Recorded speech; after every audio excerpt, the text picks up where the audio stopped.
Welcome back to my channel. You already know it's your boy Hood Digital, the Rock Reactor, back with another video. Yes, sir. Before I proceed, let me know what country you tapping in from. Let me know what city, what mountain, what hill, what cave. Let me know where you at. Represent your hood. Now it's time to get serious. Now it's time to continue with my man Ren, Trials and Tribulation. Excuse me, guys. Chapter 4. Get a little drink. Now, the last one was pretty good because the last one he was getting into music, of course. He was doing other things.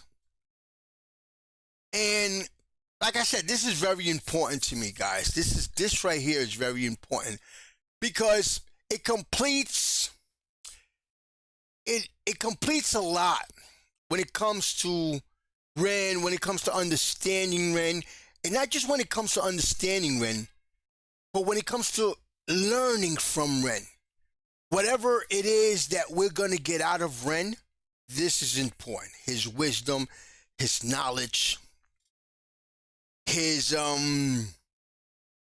everything that we just get from him, like his it's just like, I don't know, he feels people's spirit. That's what he does. He feels people's spirit. His positiveness is just incredible. His artistic expressions, his philosophies, his, I don't know, everything about Ren.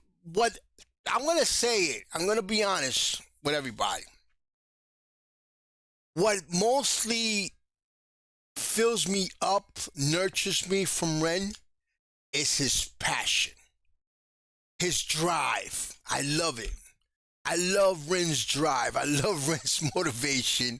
I guess right now in this story right here, in these parts when he's telling his trials and tribulation, he doesn't have much of a drive. You know, he's down, he's tired, but you could see that he's still keeping it moving. He wouldn't be where he at if he didn't keep it moving. So like I said, his drive and his passion, of course his talent, but without his drive and his passion, talent doesn't really mean anything. So you guys let me know in the comments, if you could describe in one word. Okay, I'll give it to you. I'll give you 2 words. 2 words to describe what Ren does for you spiritually and overall. To me, like I said, his drive, his passion, when I see him perform, he's like, there's just nothing fake about him. There's nothing, everything's just so real for him. So passionate, so natural. Guys, without further ado, man, let me stop talking. Before I proceed, guys, if you haven't already, please subscribe to my channel. Please support my channel. Hit the notification bell. If you like this video, please hit the like button. Any contributions to my channel will be greatly appreciated. My PayPal account is on the description. Without further ado, this is my man Ren, the one and only, the Messiah Ren, Chapter 4. Let's get it. Cool.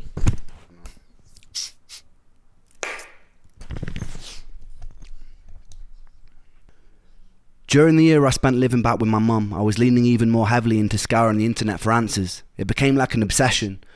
Most people my age were watching porn. I was on PubMed learning about mitochondria. I educated myself in things like methylation, the building blocks of mitochondria, various immune cells and their functionality, and which supplements could help theoretically bring about homeostasis in my body. I taught myself of the various pathogens that could lead to the symptoms I was experiencing. Around this time, I started ordering medical test kits from private medical facilities. I had a eureka moment when, after posting some poop in a tube to a lab in London, I discovered I had an amoeba and another more benign gastrointestinal parasite called blastohominis. Both could plausibly lead to systemic pain and fatigue. Upon researching the best course of action, I found this doctor in New York who Had to stop it right there. I had amoeba. And I know a lot of people that have had amoeba. It's no walk in the park, guys. Having amoeba, it's like when you burp, you smell the poop. Like it's something disgusting. Your breath smells like poop. You're like you burping, and when you burp, it's like a fog comes out. I was in the hospital. I was in the clinic for about 4 days. They had to be pumping shit into me to get that parasite out of me. I just needed to share that. It's no walk in the park. Let me rewind it a little bit. To a lab in London, I discovered I had an amoeba and another more benign gastrointestinal parasite called blastohominis. Both could plausibly lead to systemic pain and fatigue. Upon researching the best course of action, I found this doctor in New York who was a world-renowned specialist in treating parasites. Return flights to New York, booked far enough in advance, were a couple of £100 back then. The treatment itself was pretty cheap. I was in no way in a strong financial position, and neither was my family, so I did what I always do when I needed to get money. I wrote and recorded some songs from my laptop from bed. One about getting to New York to find a cure. I sold a modest amount of digital copies to my Facebook friends and my friends and family, just enough to afford a trip. During this time, my symptoms had gotten a lot worse, so the entire visit was a bit of a blur. I remember sitting in a waiting room and struggling to find an inch of wall space that wasn't taken up by the countless medical qualifications and the diplomas attached to it. I half expected the walls to start bragging about their Ivy League connections and debating the latest medical research while those mere mortals waited to be called in. When I was finally on the doctor's table, I was told to take off my clothes and put on a blue disposable paper robe. An old man in his 80s hobbled in, pulled on a medical glove, and proceeded to cover his finger in Vaseline. Uh-oh. My heart sunk. I was pretty sure I knew what was coming next. I suddenly wished I'd experimented more with my ex-girlfriend. I didn't want to lose my backdoor virginity like this. He could have at least done me the courtesy of putting on... Guys, excuse me, man. I had to laugh on that one, man. I'm sure he was aiming for everybody to laugh at this, right? I'm sure he wanted to throw in that sense of humor into that. Paper robe. An old man in his 80s hobbled in, pulled on a medical glove, and proceeded to cover his finger in Vaseline. My heart sunk. I was pretty sure I knew what was coming next. I suddenly wished I'd experimented more with my ex-girlfriend. I didn't want to lose my backdoor virginity like this. Wow. He could have at least done me the courtesy of putting on some Marvin Gaye and lighting some candles, but instead I lay in uncomfortable silence on a brightly exposed operating table, while a firm-handed, overqualified old man inserted his index finger forcefully into my anus. He never wrote to me afterwards. I felt used.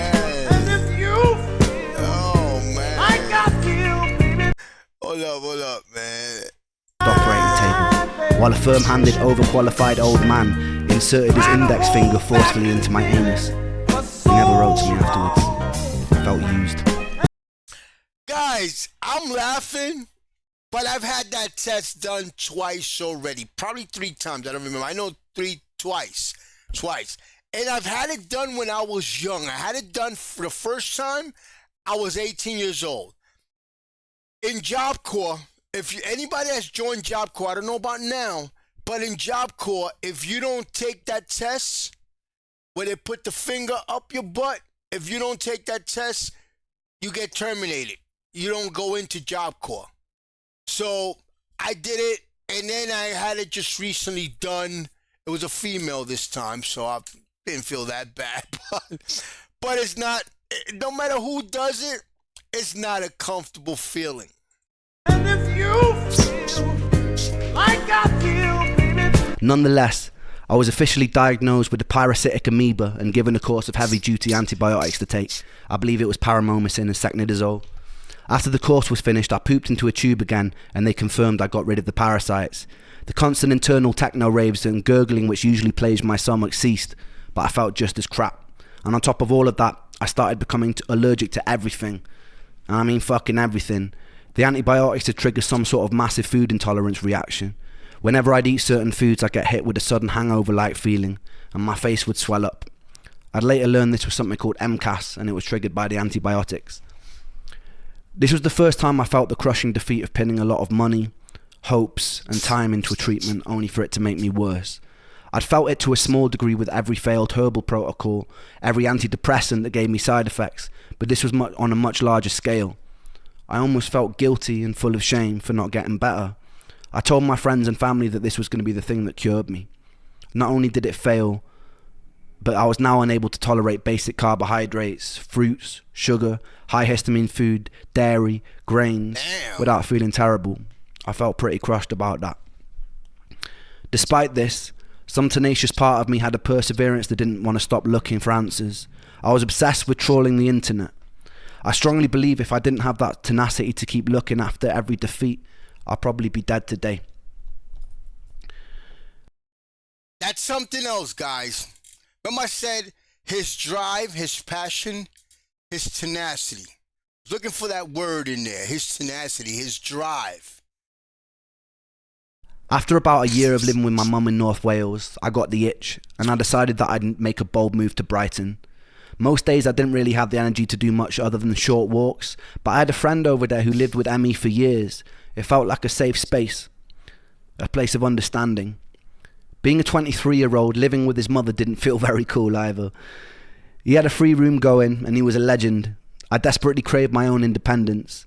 After going through the heartbreak of losing love and losing the exciting career opportunity, I needed to feel like I wasn't just sitting in the tomb in Wales waiting for death, even if it was a struggle.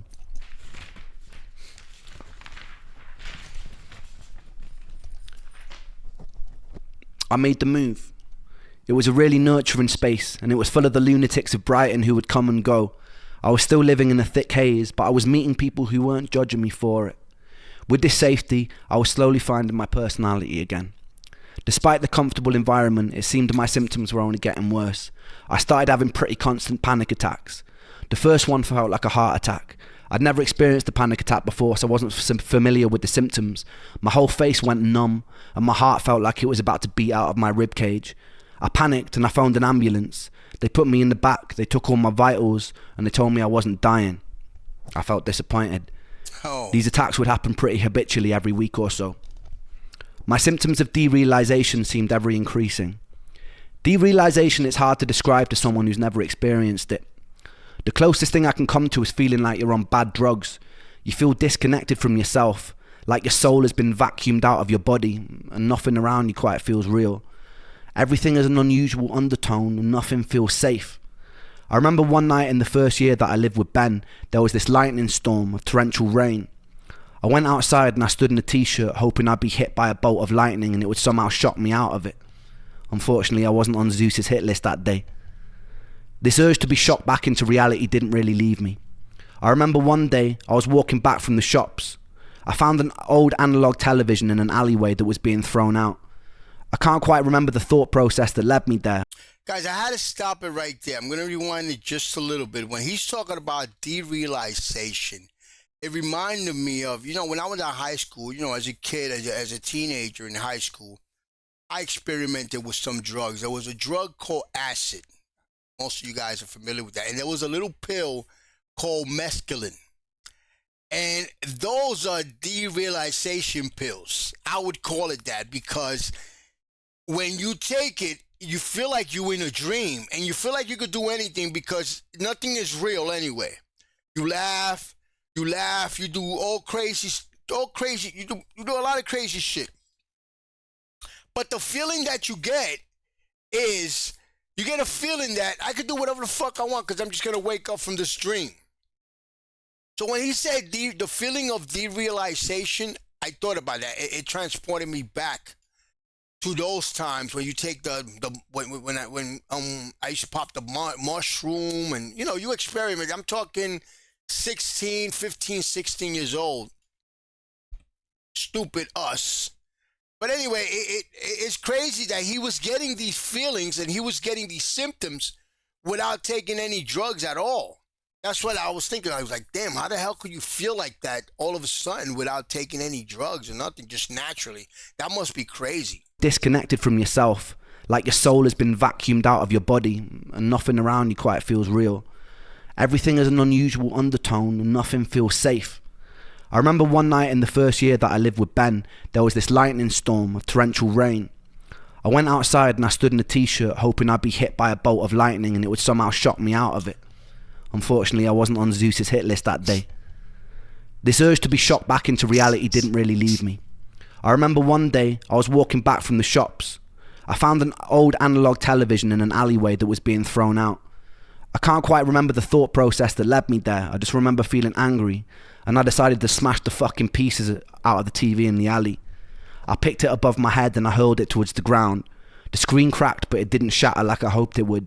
I did it again and again and again until there were large shards of glass lining the street. I saw one about the size of a kitchen knife and I picked it up. It's hard to rationally explain self-harm that's not a cry for help, because this wasn't a cry for help. I'd cried for help multiple times and no one listened. The pain I felt inside my body could never be done justice with words.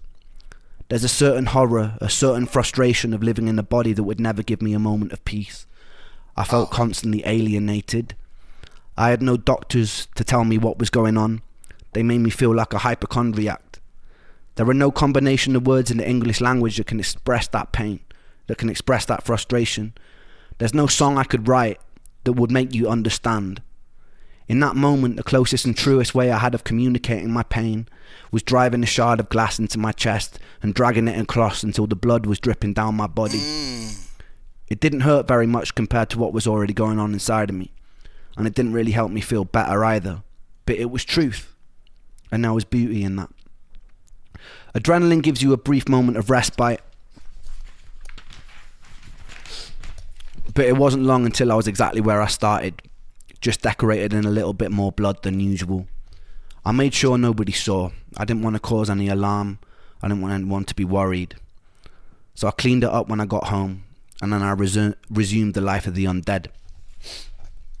In the next episode, I'll tell you the story of when I was stabbed by an ancient sword and when I met one of the most talented people that I know.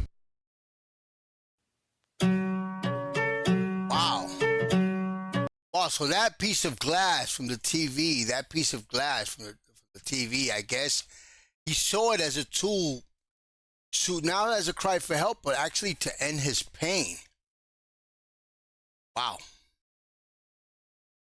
Let me just say this, guys, before we go on, that, of course, I'm watching this, but we pretty much know how the story goes, not how the story ends, because gladly he's still alive, thank God.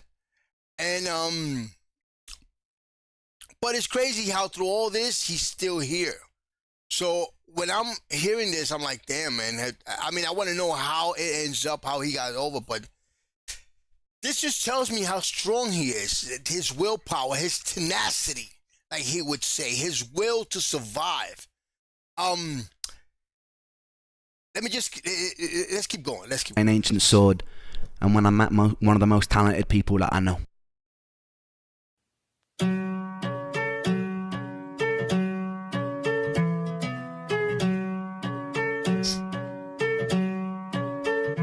I got tears on my sleeves, hold on, and holes in these jeans, hold on. I haven't slept in weeks, hold on. I haven't found no peace, hold on. I get my teeth tied, hold on, and these tears run dry, hold on.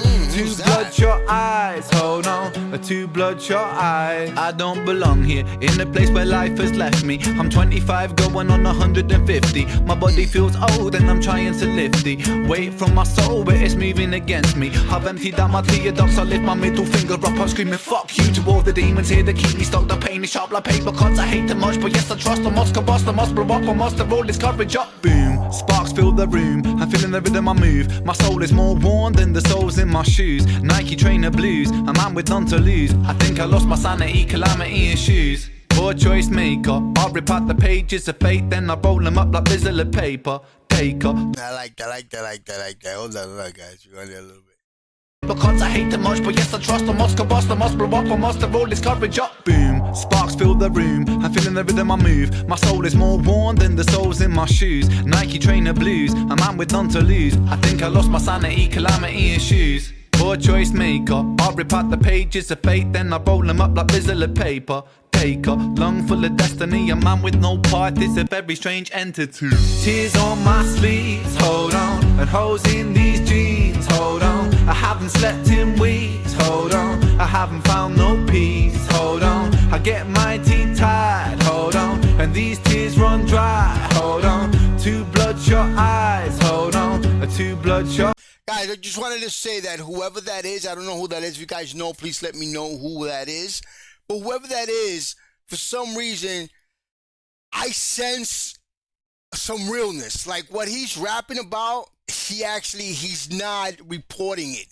He went through it. So it's coming from the heart. I just sense it. Eyes. Do you ever question your fate? The questions I make, is this all predetermined, the script or a play? Am I the protagonist in this tragedy, or will I be the author of stories unmade? If so, I'll dip in my quill to my ink pot, keep on writing, never stop until my beating heart it flops. I'll write a whole different story. Scene one, a boy full of hope, a boy full of glory. Who stutters, I'm up to the top. Would rather be tougher and live a smoothie like butter, but not so bitter and cut up. And so I sit up and shut up. It's like I lit up and struck up the courage never to fuck up. And now I'm feeling the ruckus, feeling the static, and now I'm feeling the flames, and now I'm feeling the strength inside the ring with my pain. My boxing gloves and my hope that I trust to bust an uppercut, got my demons up. What? Beam like a tsunami, smooth like a punani, bend the birds like origami, Salvador, I be the Dali. Only love like Bob Marley, golden ticket, call me Charlie, riding Harley's Bengali, Tiger Star, call me Arnie. I'll be back. Now cut the slack, track your facts, relax, shit in the beast, and then seek it in the peace. And I'll reach the canopies, and yes, we climbing, building a brave new world inside a whole new design. And with all this fire we burn like the sun, a new dawn is rising, a new dawn it comes. Yeah, diggity down with all these corporations, they burn up the land for the greed that they run. Run deep with their roots, but their roots can be lifted. I'll be a renegade, yes, I'll make a fist kin. Try to seek truth in the kingdom of lies, a boy so lost with two bloodshot eyes. Tears on my sleeves, hold on, and holes in these jeans, hold on. I haven't slept in weeks, hold on. I haven't found no peace, hold on. I get my teeth tied, hold on, and these tears run dry, hold on. Two bloodshot eyes, hold on, two bloodshot eyes. Ha, ha, ha. Hold on. Hold on. Ha, ha, ha. Hold on. Hold on. Two bloodshot eyes. Hold on. Hold on. Two bloodshot eyes.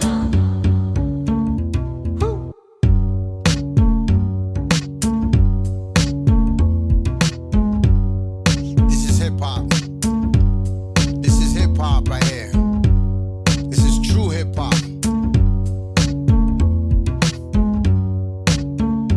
This is hip hop right here. Yup. Guys, whoever that was, that is what you call pure, grade A, no frills, no thrills, uncut hip hop.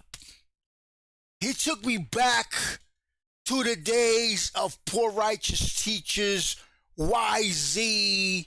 I know he was talking about his sickness, but the purity of that song, just the pure hip hop, he took me back. It's like I remember the summertime days. Oh man, it just, when hip hop was hip hop. I seen a video today by, you guys might not know, but I just wanted to add this because it reminded me of a lot of stuff when this guy was rapping. But Professor Griff, he's a member of Public Enemy. He said that hip hop is no longer a tool for revolution as it once was. I'm just gonna leave it at that because it's kind of irrelevant to what this is. But this kind of reminded me of when hip hop was actually hip hop, when hip hop was actually pure,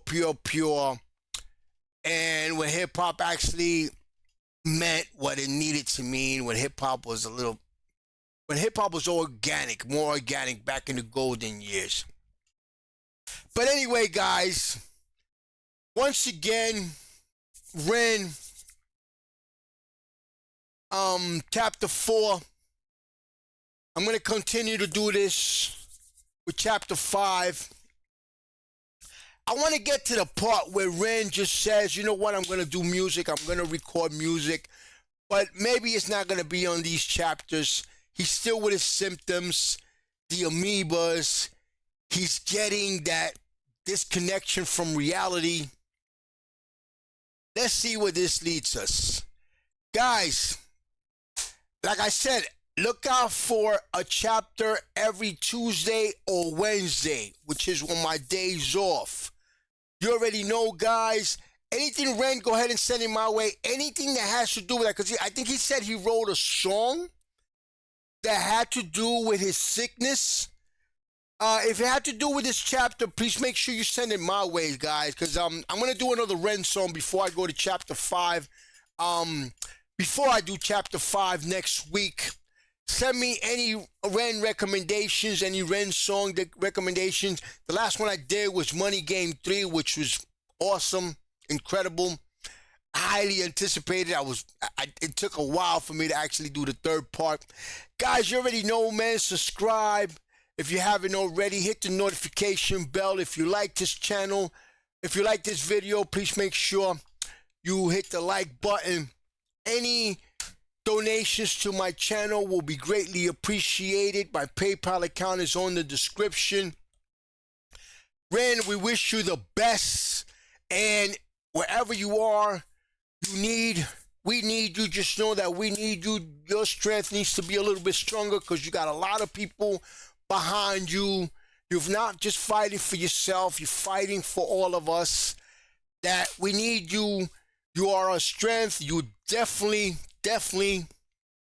somebody that we do need in life, because everything Ren does is always a learning experience. It's always nurturing, always nourishing. It's actually nourishing. So guys, anything else, something else I wanted to say to my renegade people. If you could say something to Ren throughout this channel, please make sure you put it in the comments, guys, because I would love to read it. And tell me in 2 words how Ren benefits you in life, in spirit, in mind, in soul. In 2 words. Remember, mine was his drive and his passion, aka tenacity. You guys already know, man. Peace, love, and God bless.